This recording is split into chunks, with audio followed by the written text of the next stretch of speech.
Nasty. Meg shocked as U.S. surgeon exposed her dirty gesture to lure him in front of event guests.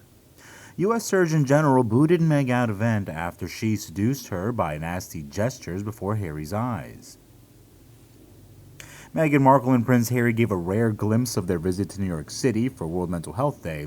Sharing a behind-the-scenes moment through the Arch Foundation, the organization posted a photo capturing an undisclosed moment from the Arch Foundation's Parents Summit. Pictures from that day show the Duchess sitting between Carson Daly and U.S. General Surgeon Dr. Vivek Murthy in the circle, which includes a group of parents actively participating in emotional discussions touched on that day. However, in a video shared on social media, there appears to be an instance of flirting and public physical contact between Meghan and the U.S. Surgeon General taking place right before her husband's eyes. The American Surgeon General was very upset and wanted to remove her from the event. Observers have noted that her laughter seems somewhat artificial and excessive even, leading to a feeling of impropriety and unprofessionalism, especially given the context in which she is seen giggling, laughing, and joking in a room filled with grieving parents who've lost their children. Comparisons have been drawn between Meghan's social behavior and the etiquette of a 10-year-old Prince George of Wales, who appears calmer, maintaining a dignified attitude in discussions with officials. Some critics have suggested that Meghan's actions reflect an attempt to imitate Catherine, the Duchess of Cambridge, or rather the Princess of Wales nowadays, who is known for his genuine interactions, lack of excessive physical contact, and sincere smiles.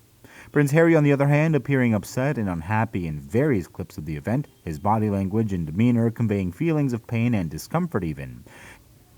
He often stands with his hands in his pockets and has a slightly puffy look on his face. This raised comments that he might question why he was communicating with a civilian figure rather than a military figure. In the past, Meghan has faced accusations of flirting far too much. Her old high school friends and reality TV star Nima Van claimed that she was a big flirt in their younger years, recounting a moment from their past when sharing about how Meghan sat on his lap at a party and engaged in a somewhat flirtatious exchange. He fondly remembered her as the school's homecoming queen, describing her as sweet, kind, and someone whom many admired. Additionally, there have been some other claims from sources such as British royals and socialites who have asserted that Meghan displayed flirtatious behavior towards Howie Mandel. Howie is the married presenter of Deal or No Deal during that time as a briefcase model on the show. Meghan's behavior concerned Mandel's wife, eventually leading to her leaving the show amidst accusations that she was using it as a stepping stone in her career.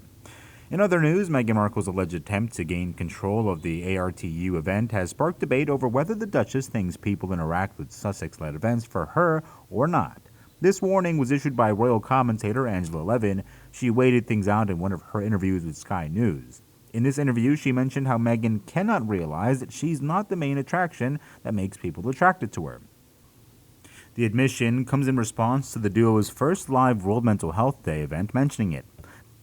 Ms. Levin said the people present only really cared about Harry, and in the eyes of the expert, Meghan was said to have forgotten that and thought she was the only one who mattered. But actually, there are still some people left who care about Harry. Harry made a serious mistake because he said it was very important that he was there to keep teaching people, like farmers and people living in the countryside, who didn't know how to deal with planning, social, or anything like that. Before signing off, Ms. Levin also said, well, obviously there was a big argument about that because it's very rude, and people who chose to own a farm really aren't stupid at all, especially because it's now time to plant a lot of farms.